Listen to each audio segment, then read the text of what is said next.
Nama saya Anira binti Jamili. Assalamualaikum kepada Dr. Musayyada. Nama saya Syazwani Saimi, kad matriks nombor 20218366564. Hai, nama saya Viz Diana Sipin. Dan saya Elisa Adeline Joel. Salam sejahtera dokter dan rekan-rekan, saya Jenny Jen, matriks number 20218135502. Hello dan salam sejahtera, nama saya Liana Lindsay Leonard, kad pelajar bernomor 20218662312. Hai dan salam sejahtera, untuk pembentangan kali ini, kami akan membentangkan tentang keseimbangan tanggung jawab sosial. Keseimbangan adalah kata dasar dari seimbang yang berdefinisi sama berat atau tidak berat sebelah. Seterusnya, tanggung jawab didefinisikan sebagai perilaku dan perangai seseorang individu dalam melaksanakan kewajiban dan tanggung jawabnya yang patut dilakukan. Seterusnya, sosial pula didefinisikan segala hal yang berkaitan dengan kemasyarakatan. Dengan ini, keseimbangan tanggung jawab sosial bermaksud keadilan perilaku seseorang individu yang melaksanakan kewajiban dan tanggung jawabnya dalam melakukan segala hal yang berkaitan dengan kemasyarakatan. Yang mana dalam keseimbangan tanggung jawab sosial, setiap individu bagi mengekalkan dan memelihara keseimbangan pekerjaan, ekonomi, dan juga alam sekitar. Sebagai contoh, tanggung jawab sosial termasuklah individu memberi sumbangan terhadap aktiviti penyelidikan dan pembangunan, memberi sumbangan kepada orang-orang yang lebih memerlukan seperti derma, serta juga menyumbang masa dan tenaga untuk menyertai mana-mana aktiviti kebajikan awam dan juga kemasyarakatan. Tanggung jawab ialah tingkah laku seseorang individu untuk melaksanakan kewajiban dan tanggung jawab mereka. Sosial pula merujuk kepada segala sesuatu yang berkaitan dengan masyarakat dan tanggung jawab masyarakat. Tanggung jawab sosial pula merujuk kepada tingkah laku seseorang individu yang menjunjung kewajiban dan tanggung jawab mereka kepada masyarakat.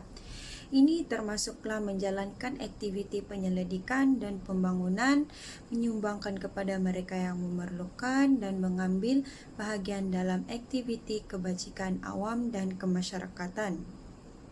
Selain itu, penjagaan alam sekitar juga harus dititik beratkan dalam masyarakat kita karena kita boleh melakukan perkara seperti menanam pokok, mengadakan program yang meningkatkan kesedaran masyarakat, dan juga program mengutip sampah.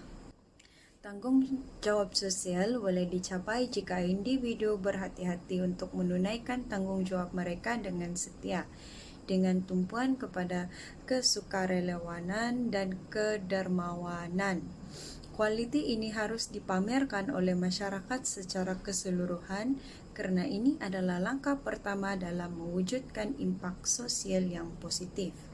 Jika semua orang melakukan bahagian mereka, tanggung jawab sosial akan menjadi kebiasaan dan membawa kepada dunia yang lebih baik di mana semua orang boleh hidup dalam keadaan yang makmur. Salam sejahtera kepada dokter dan semua rekan-rekan. Saya akan membentangkan tajuk tanggung jawab sosial terhadap individu. Kita sebagai orang yang bertanggung jawab dengan diri kita, sosial dan masyarakat serta alam sekitar perlulah menjadikan diri kita contoh kepada orang lain untuk melakukan perkara yang baik, sekaligus dapat mendorong orang untuk melakukan perkara baik dalam arti kata lain, kita menjadi teladan yang baik kepada orang ramai. Selain itu, kita boleh mengikuti aktiviti kemasyarakatan dan sukarelawan yang mana bukan saja dapat membantu masyarakat yang dalam keadaan susah atau mengalami bencana, namun kita juga dapat meluaskan pengalaman diri kita sendiri dari segi kemahiran dan kepimpinan. Masa lapang kita juga dapat diisi dengan baik dan lebih berfaedah jika kita mengikuti aktiviti-aktiviti kemasyarakatan dan sukarelawan. Kita juga boleh menderma dari segi keuangan kepada masyarakat yang memerlukan jika mempunyai keuangan yang lebih. Ia sangat membantu berbagai pihak untuk meneruskan kehidupan sekaligus meringankan serba sedikit beban bagi orang yang memerlukannya. Terakhir sekali, seseorang individu boleh memberi sokongan kepada usaha-usaha berbagai pihak untuk membantu masyarakat. Sokongan-sokongan yang diberikan dapat menaikkan semangat banyak pihak untuk meneruskan usaha mereka untuk membantu masyarakat sekeliling. Itu sahaja dari saya. Terima kasih. Hari ini saya mau membentangkan mengenai masyarakat. Masyarakat merupakan kelompok manusia atau individu yang secara bersama-sama tinggal di suatu tempat dan saling berhubung. Biasanya, hubungan atau interaksi ini dilakukan secara teratur atau berstruktur. Dengan adanya kelompok sosial ini, setiap individu dapat saling berinteraksi dan membantu sama lain. Masyarakat diambil dari kata bahasa Arab iaitu musyrak yang memiliki arti hubungan atau interaksi. Pengertian masyarakat adalah sekelompok orang yang membentuk sebuah sistem semi tertutup atau semi terbuka. Masyarakat juga boleh disebut sebagai satu kesatuan atau kelompok yang memiliki hubungan serta beberapa persamaan seperti sikap, perasaan, tradisi, dan budaya. Nilai dan sikap yang boleh disemai untuk masyarakat yang pertama ialah memikul tanggungjawab bersama dan bekerja sama. Kejayaan dalam sesuatu program kemasyarakatan bergantung kepada sikap tanggungjawab semua ahlinya bagi melaksanakan dengan jayanya. Penglibatan, sokongan, kerjasama, dan rasa tanggungjawab ini memerlukan komitmen yang tinggi dan pengorbanan semua. Ia boleh disumbangkan melalui tenaga, pandangan, atau lontaran idea maupun sumbangan kewangan mengikut kemampuan seseorang. Apa yang penting di sini ialah adanya kerjasama dan pengorbanan ahli untuk berkhidmat dengan masyarakat. Kedua adalah sikap untuk saling mengenali dan membina sikap ramah mesra. Sebagai anggota masyarakat, seseorang tidak boleh mengasingkan diri daripada persekitaran hidup bersosial.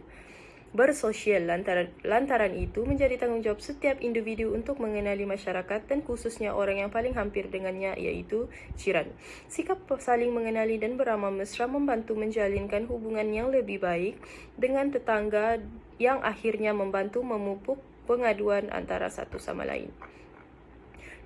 Ketiga adalah sikap mengambil berat atau mengambil tahu. Sikap mengambil tahu di sini bermaksud mengambil peduli dan peka tentang kebajikan jiran tetangga sekira jirannya menanggung kesusahan dan kesulitan. Contohnya apabila mendapati jirannya tidak menyekolahkan anaknya lantaran kesempitan hidup yang dialami.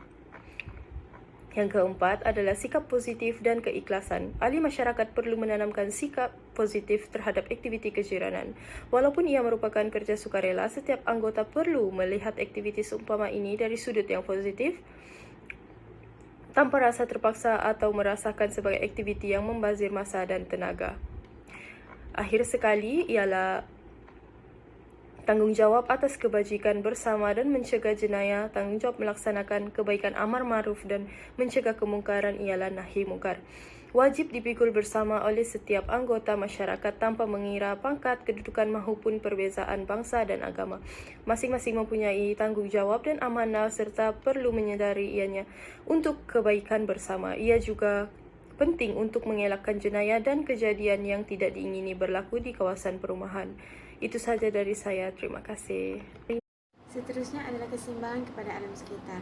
Alam sekitar adalah merupakan salah satu anugerah terbesar daripada Tuhan kepada manusia. Manusia sangat menggunakan alam sekitar sebagai tempat bergantung sumber-sumber semula jadi seperti pokok, haiwan, tumbuhan dan sebagainya. Oleh itu, amatlah penting untuk manusia menjaga dan memelihara alam sekitar daripada sebarang kerosakan. Hal ini untuk memastikan alam sekitar yang sehat masih dapat dinikmati oleh generasi seterusnya. Oleh itu, sudah menjadi tanggungjawab manusia di muka bumi untuk memelihara alam sekitar dan memastikan penghuninya dalam keadaan yang baik dan terjaga. Terdapat berbagai cara yang boleh digunakan untuk membangunkan kemajuan negara dalam memelihara alam sekitar. Tiada yang boleh menghalang sebarang pembangunan, namun hendaklah mengikut adab dan cara yang betul. Antara adab yang perlu dititik beratkan adalah menghormati dan mengekalkan kehidupan liar dan kepelbagaian hidup. Kepupusan hidupan liar bukanlah satu perkara yang luar biasa pada masa ini. Ia telah menjadi salah satu isu yang sering dibahaskan namun masih sering berlaku. Aktiviti ini telah menyebabkan kepupusan hidupan liar dan menghapuskan habitat mereka. Tidak dapat dinafikan, manusialah punca utama yang menyumbang kepada kerosakan alam yang berlaku pada hari ini. Pencemaran udara yang disebabkan oleh kenderaan, kepupusan haiwan yang disebabkan pemburuan adalah salah satu kerosakan alam sekitar yang perlu dihentikan. Mungkin manusia di muka bumi ini boleh mengambil langkah untuk mengurangkan penggunaan kenderaan peribadi untuk mengurangkan pencemaran udara.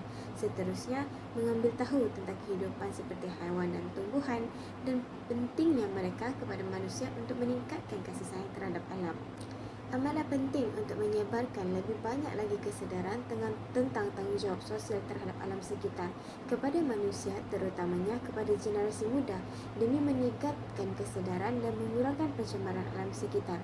Hal ini dapat dilaksanakan bermula daripada rumah dengan menggalakkan ibu bapa untuk memupuk semangat asas cinta akan alam sekitar di dalam diri anak-anak, untuk mendekatkan anak-anak dengan alam sekitar agar dapat menyedarkan mereka tentang hubungan akrab antara manusia, alam sekitar dan pencipta. Seterusnya, manusia juga hendaklah memastikan setiap pembangunan dan perubahan terhadap alam sekitar hanyalah mengakibatkan kerosakan yang minima.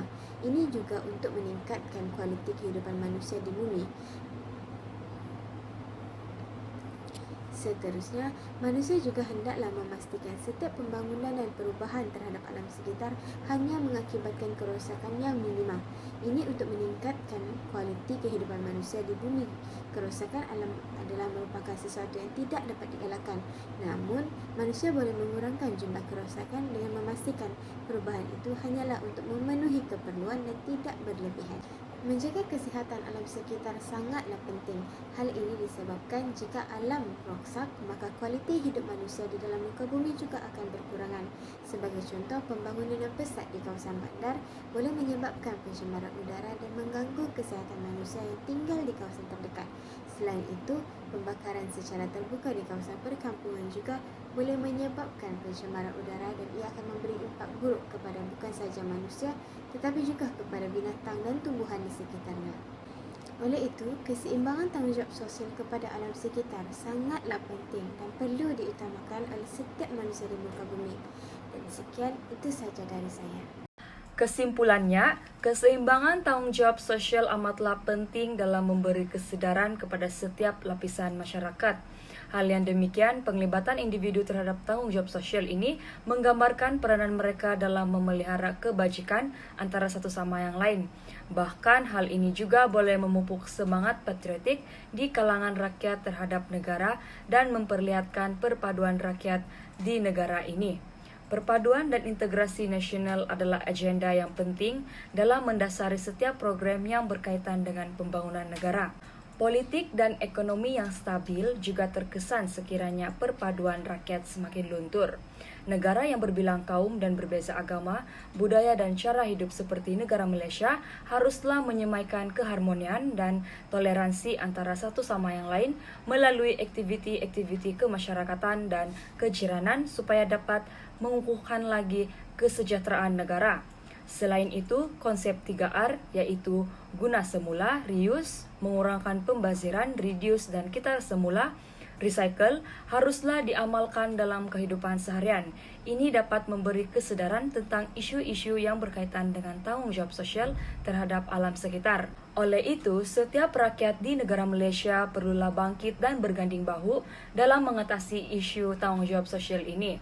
Rakyat harus mengelakkan sikap evasif bagi menghasilkan amalan tanggung jawab sosial ini kerana individu yang prihatin adalah individu yang peka dengan setiap program yang ingin memelihara tanggung jawab sosial dan sentiasa bersedia untuk turut serta.